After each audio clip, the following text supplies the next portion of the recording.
তিনি ফুরিয়ে গেছেন।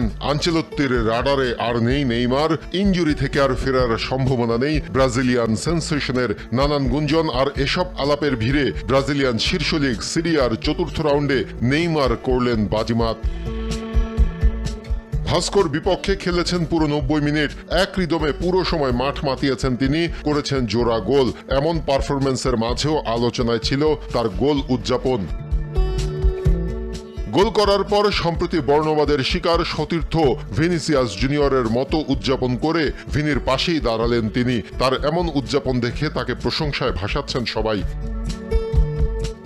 শুধু তাই নয়, জোড়া গোলের সাথে পুরো 90 মিনিট পূর্ণ রিদমে খেলার পর ব্রাজিল টিম ম্যানেজমেন্টকে দিয়ে রাখলেন এক বার্তা, আমি ফুরিয়ে যাইনি, আছি এবং ভালোভাবেই আছি। নেইমার আনফিট এমন তকমা থেকে বের হওয়ার পথে তিনি।